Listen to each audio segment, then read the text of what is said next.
Welcome to your new podcast, The Next Wave, Island Youth Portraits. Here, you will hear young people from islands around the world talking about their daily lives, what inspires them, and what drives them. Every week, a new episode, a new changemaker who inspires us. From one hemisphere to another, we are all connected and passing the mic to those who are too often overlooked. Subscribe now and enjoy the wave. Just a quick clarification. The podcast you're about to listen to was recorded in the original French version, so this is a translation. I hope it's as accurate as possible, but of course, if you have a sufficient level of French to understand a podcast in French, I recommend you to go straight to the original podcast. Thank you very much. Hello everyone, I hope you are doing well. Today we are heading to Saint Pierre and Miquelon. I am very happy to be with Clémence. Clémence, you work in the maritime sector, you are a photographer, you're doing a lot of things, and we're going to say that you link public policies and fieldwork to grow the blue economy in Saint Pierre and Miquelon. You will be able to tell us more about it during this podcast. Clémence, thank you for being there. I hope you're doing well too. Could you please perhaps start by introduce yourself a little bit more? So happy to be here today. My name is Clémence Cormier. I'm 28 years old. I grew up in Saint Pierre and Miquelon. I studied in North America and Europe, between Montreal, Paris, and other small places. I returned to work in my archipelago a little over 3 years ago. I work in the maritime sector, maritime transport. I did a little fishing. I am a photographer on the side since it is a passion that I have had for a long time, and that I want to look at for my balance. I was wondering because you say that you studied in Montreal and in France as well. What made you come back? Did you already know when you left for your studies that you were going to come back? Because it's true that it's a question maybe younger people ask themselves a lot about whether to return or not to our home islands. So, did you leave with the idea that you were going to come back, or was it an opportunity that presented itself and that made you come back then? So actually, when I went to study, I always had in mind to open the doors necessary for me to be able to come back. When I went to study, at first it was more business studies, then I focused more on everything that was political communication, but it's true that I always told myself, okay, these are doors that are opening to me, but they won't close once I wanted to return to Saint Pierre and Miquelon. Even if I didn't yet know if I wanted to return or not, I always wanted to look at this open possibility. It was super important for me. And then, in fact, one thing led to another during my university studies. It's true that I quickly wanted to give it another direction. Then in Master 2, it became clearer about the blue economy in the overseas territories. It's true that it's not the noose that tightened, but in any case, my specialty narrowed down to Saint Pierre and Miquelon, the overseas territories, the blue economy, and therefore also for personal reasons. And so there you go. I decided to come back and really have no regrets in the sense that every morning I'm lucky. That is to say, I get up and I contribute to the economy, and that was really important. Was there, if I can say, a trigger that made you move towards the blue economy, or was it always there? This desire to work in this sector. Was there an event or particular encounter that made you move in that direction? In my family, we're all very maritime. Well, my grandfathers worked in the sector more or less. I grew up in a very maritime environment. Saint Pierre is a very small island where you can see the sea everywhere. We often went out on boats with my father. My sister was more convinced than me to go into the maritime field. She became a marine biologist. And for me, the turning point was when, during my undergraduate degree, I did an internship at the Ministry of Overseas Territories in a cabinet, and I worked on the Blue Book, in fact, for the overseas territories. And it was a new public policy that was coming up, and that's when I had the spark. And I said to myself, in fact, there might be something to be gained, without really knowing how, because I was doing a degree in political communication. And I said to myself, how exactly am I going to get closer to that world? And then one summer, I worked for a month as a temporary worker in the Maritime Affairs Administration in Saint Pierre and Miquelon. Working at reception at the time, a summer job, I was able to discover a lot of aspects, and that's where I understood more about how I could orient myself in this sector, the internships. I managed to make my own little place, and that's how it happened. And after that, I didn't give up. That's been my goal from the end of my degree until now. I'm so happy because we've already talked a lot together. We known each other before this podcast, and I'm still learning new things. So that's really great, and that's somewhat the personal goal of the podcast for me, to get to know you better, and that's really cool. I was also thinking, so among all these internships and experience, um, more like about the people that you met. Are there people who have inspired you? During my career, my internships. In fact, one of my internship supervisors was Francois Lambert, who had a long career in the maritime sector, a general director of the ENSM. He trusted me, took me under his wing when he was general delegate at GICAN. He was the one who tried to introduce me to the maritime sector a little, to give me that general culture, and also the desire to go further, to take the Maritime Affairs Administrator exam, which I didn't pass. But that's not a problem. It really opened up a lot of opportunities for me, too. He was truly a personality who left an impression on me with his career, his energy, to move things forward in the maritime sector, and his leadership. In short, there you have it. Truly a remarkable person. I'd like to jump in on something you just said because I think it's interesting in terms of how we experience what many will consider a failure in a competitive exam, in your case, because years later we say to ourselves, well, in fact, it brought me something else. And that's life, that's how life was made, that's how it is, and so on and so forth. How did you experience it? Because I think that it's also a big competitive exam. So I think that your life was indeed oriented towards it for a while. How did you experience it? If of course you want to talk about it, obviously no worries if it's too personal. Of course, no problem. So I decided to prepare for the competitive exam after my master's, knowing that the Maritime Affairs Administrator exam, since it's military, had an age limit of 27. So actually, when I graduated from my master's, I was 26. So I said, okay, I have 1 year after I can't try it again, so it was this time. In any case, that's my 1 year limit. I returned to Saint Pierre and Miquelon, so I decided to do the prep with Sciences Po Saint-Germain-en-Laye remotely, which was necessary for me at that time because I really wanted to return. After that, it's true that preparing for a competitive exam on my own on the other side of the ocean was perhaps not the most strategic choice. In any case, it was a personal challenge that was also interesting, staying at your desk all alone, without necessarily having peers who understand what you're going through, because there aren't many people in Saint Pierre and Miquelon who prepare for this type of competition. But it was extremely enriching, and frankly, it was still a victory to arrive at the tests and complete all the tests, the 5 hours of general knowledge, summary notes, to have the satisfaction of already completing the tests.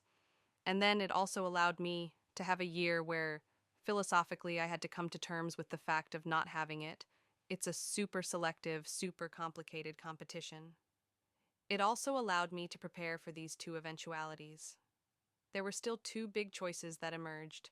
Either I took the competitive exam and returned to mainland France for 2 years to train, and then be assigned I don't know where, or not to get it. And so there I said to myself, okay, I would perhaps leave earlier for the private sector. I was not at all closed to the public, obviously. In any case, I really wanted to stay in the maritime sector. The first common denominator was maritime. It's super interesting to share that. Thank you very much for sharing because it's a bit my feeling and probably that of other people that generally people who talk in podcasts or I don't know in social media, you have the impression that their path was all mapped out. You know that there are never any failures and everything. So it's great to have your testimony and thank you again for it because in the end today you're so happy with your work, with your job, and you're going to tell us more about it in a second. But it's true that in the end it was your path. It was a path that made sense. Maybe to start talking a little bit more about what you're doing today, do you have a small victory that you'd like to share with us? It's true that I've been working in my current position for a little over 2 years. So I'm a business manager, executive assistant, and institutional relations manager. Well, there are several branches to my position, but it's true that having a more public oriented background, my master's degree was in public policy, I always had a very administrative perspective on the maritime world. It's true that I've been in business for 2 years, but I also understand the perspective of the administration, of the state, on these issues. And in fact, having managed to combine these two perspectives is super interesting. And that's a small victory. Well, it's always a process and a learning process, but to better understand and work and be in business management is a small victory. You were talking about the public, the private sector. We know there are a lot of players involved in the maritime sector. You also said that at one point you work in fishing.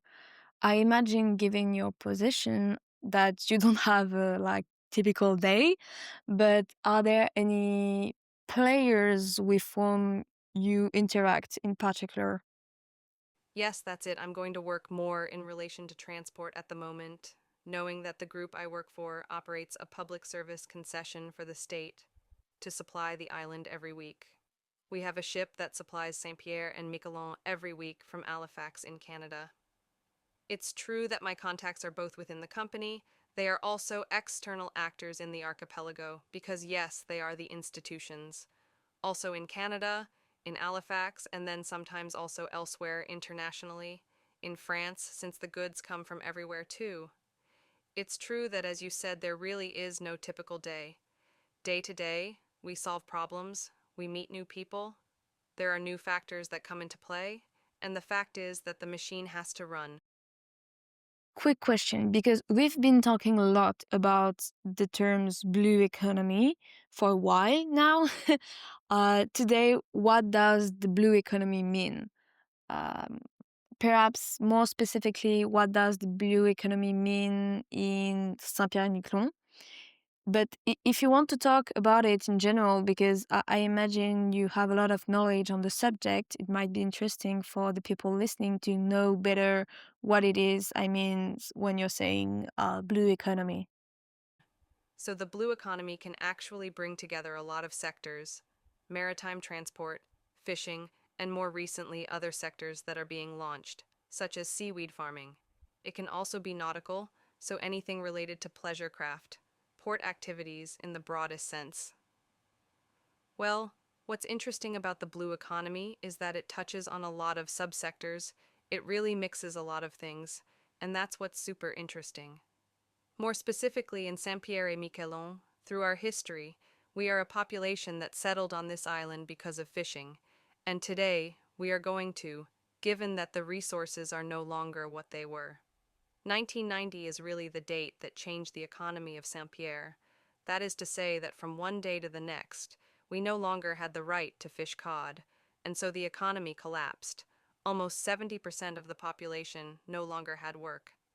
It is also an identity crisis, in my opinion, because in fact, more than 30 years later today, we are actually struggling to rewrite why we are here today. So that is why it is important to look into the blue economy. Today there is still fishing activity in Saint Pierre and Miquelon, but it should be much better structured, more dynamic. Maritime transport is another very broad subject. Seaweed farming is just starting to take off. The cruise sector is increasingly dynamic. There has been a record number of cruise ships coming to dock. Finally, there are plenty of dynamics that would perhaps need to be a little more structured. Project leaders should be encouraged a little more.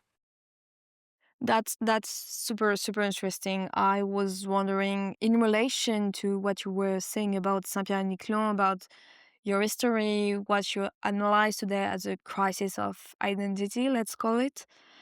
What was the experience of growing up on Saint Pierre and Miquelon like? we're we are moving away from your work again, but I think it's also super interesting to talk about it and not miss it because the people listening may not have heard much about Saint Pierre and Miquelon or don't know much about it. So, can you tell us a little bit more, maybe, about your experience growing up on this island? Perhaps also something you would like the media to highlight more when they are talking about Saint Pierre and Miquelon? I think that maybe a little like you who grew up on another island. I think that these are a little characteristics that are specific to small islands or not, in any case. But I think that something that could really be highlighted about Saint Pierre et Miquelon, and it is directly linked to my experience, and I think that it is the experience of all those who have grown up here, is the quality of life, which is absolutely incredible. No insecurity, the fact that we know the people we meet, more or less, but in any case, there is always this feeling of security which is present. Freedom as a child, because it is a hyper-safe society. There is a great freedom for the children who grow up there. That is really a factor which makes that, in fact, here all the children are super happy. The fact that there is no distance because we are a small island also brings a great quality of life. We have no travel time. I live at the end of the island, and my work is at the other end of the island, and it's less than 10 minutes by car. And then a great wealth, and precisely in terms of media, there would perhaps be work to be done on this. It's at the level of the wealth of the associative world. It's quite incredible. Especially at the sporting level, a little less at the cultural level, but still for less than 6,000 inhabitants, I really think we're doing quite well. That's it. This associative and sporting wealth that really creates a very rich and very interesting community life. Thank you very much. And once again, I'm so happy to learn new things.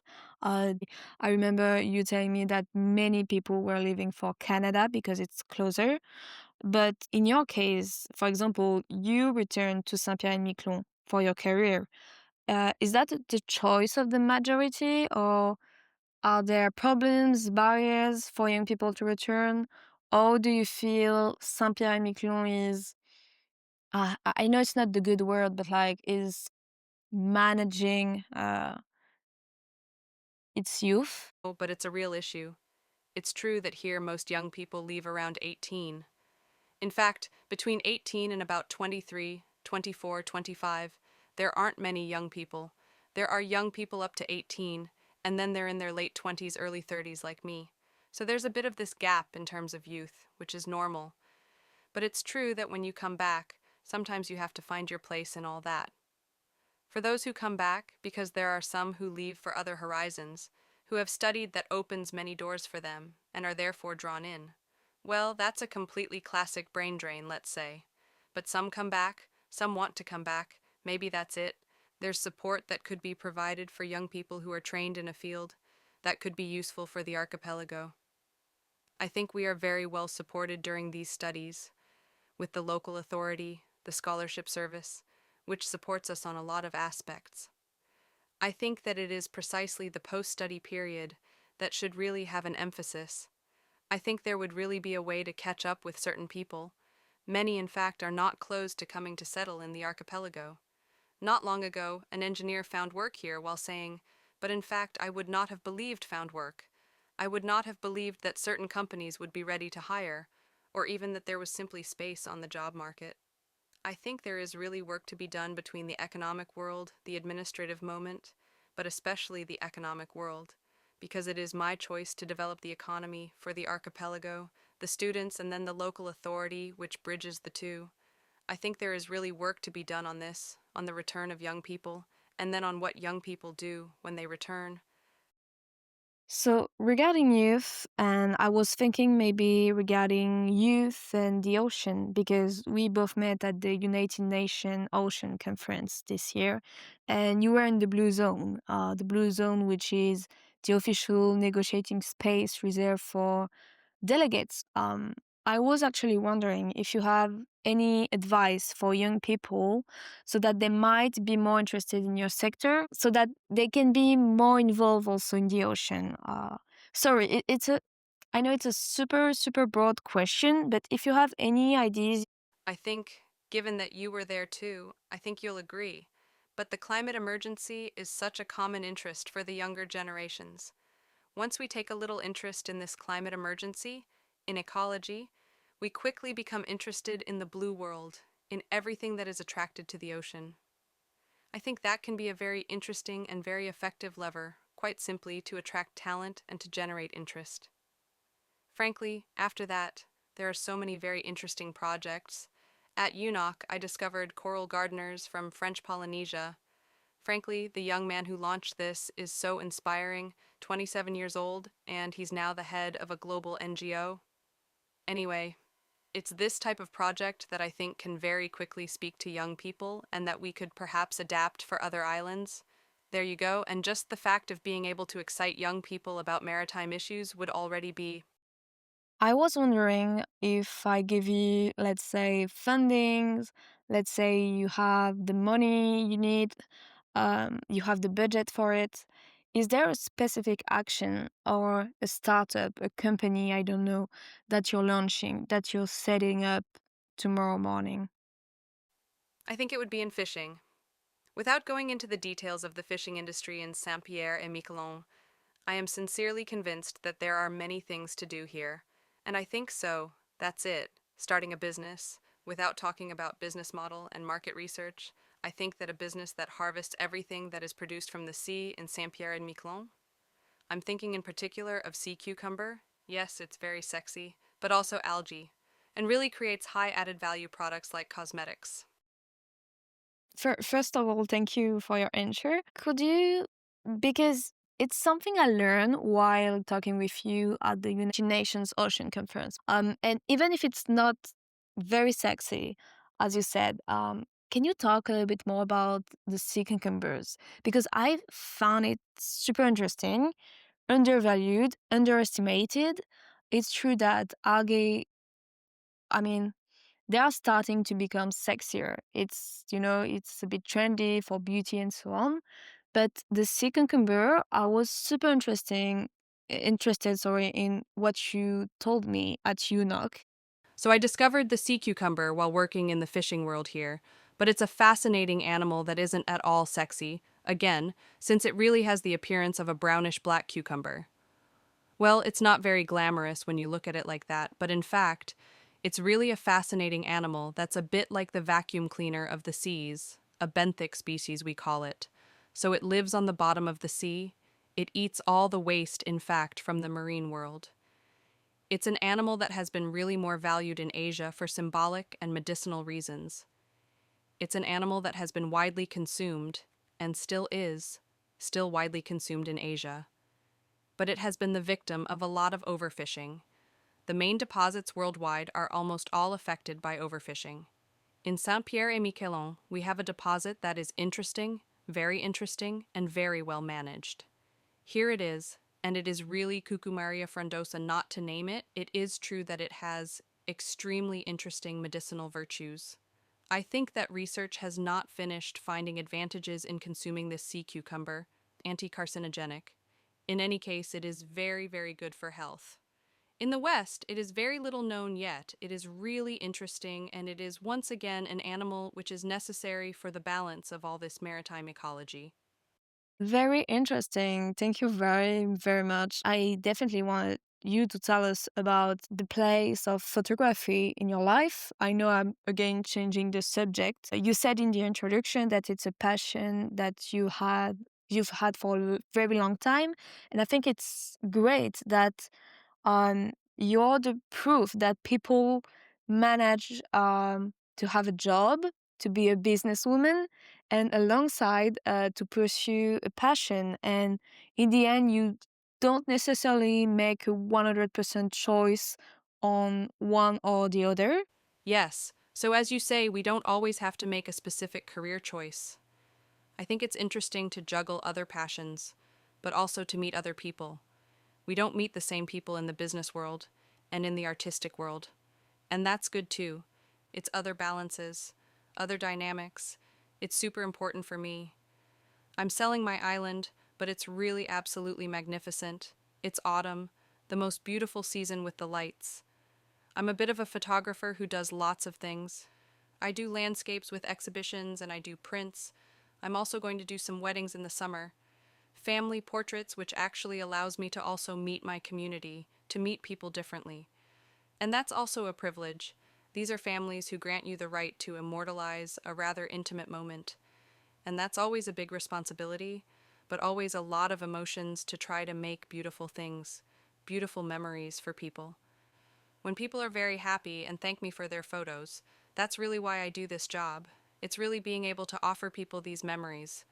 And that's so good. It's so rewarding. That's so cool. Honestly, you talk about it with such a passion. I mean, we all can feel that you're really happy to talk about it. I'm very interested in the connection between the arts and community engagement, or even youth engagement. Let's just say I don't really use my art to raise awareness. Not yet. We don't know what the future holds. But it's true that, as you say, it's a super interesting subject, and I think it's even necessary to raise awareness among both younger and older generations. I think it really remains a vehicle for raising awareness, especially about the climate emergency, but also about many other subjects. And it's true that if we go a little further, in a democracy we can do this. We can allow ourselves to say, okay, art is a vehicle. But for that to happen, the state, society, this democracy, must be functioning well. And we see it in other geopolitical contexts around the world. The more democracy is affected, the less art has its place, culture, even in the broadest sense. That's always detrimental, so we must take advantage of living in a society that isn't perfect, but that allows artists, the world of culture, to have this place and to continue to awaken minds. I totally agree, but it's so true that thank you so much for sharing all this with us, because I feel like from my personal point of view it's really true. I think I'll have two quick questions left, and they're the two quick questions I ask everyone. The first one is, if you have a cultural recommendation in the sense of a book, a movie, it could even be a music, a place to visit, an account to follow on social media, all of that. I'm going to give the idea that comes to me right now. A painter who also does embroidery. Her name is Celia Bruneau. She embroiders landscapes on rugs, large linens. She also does paintings in the same style. It's very geometric. It's inspired by her travel journals, especially in Asia. It's very much about the mountains. It's a complete change from the sea. But I find it absolutely magnificent. And there you go. I find that the art of embroidery is something that is really little known, but in fact super stylish. Celia Bruneau is so, so beautiful. And otherwise, the book I'm currently reading, because I think it also sort of concludes everything we said earlier, is the book by the former New Zealand Prime Minister, Jacinda Ardern. Basically, a new form of leadership. It's empathy as a form of leadership, and it's fascinating. It's her biography, but it also tells the story of her political adventure, of becoming a mother during her term, but also how she dealt with several crises. Great, I recommend it. That's great. So great. Thank you very, very much. I had it on my list of books to buy, and now you've convinced me. It's going to move higher on the list. And the very last question I have for you is, who would you pass the mic to for a future podcast episode? It could be someone from Saint Pierre and Miquelon or someone from another island. I think it would be Miyuki. She comes from Greenland, and she does absolutely fascinating things in diplomacy, in her everyday life. She grew up in Greenland, but also in Japan, and it's a mix of cultures that is super interesting. She herself is super interesting and committed. I would be really interested to hear more about her life, because we always want to deepen our knowledge with these super interesting people from very different islands. Okay, great. Thank you. Well, Clémence, listen, I think that's the end of the episode. Thank you so, so much again, Clémence, for everything you shared. It was really comprehensive. I feel like we talk about so many different things, so many different subjects. It was really, really cool, so interesting. So yeah, thank you. Thank you again for your time, Clémence. Thank you so much, Ilona. Thanks to our guest, and thank you for listening to The Next Wave. Subscribe so you don't miss what's next, and leave a review, it really helps. Don't hesitate to share this episode with an island friend. See you next Wednesday!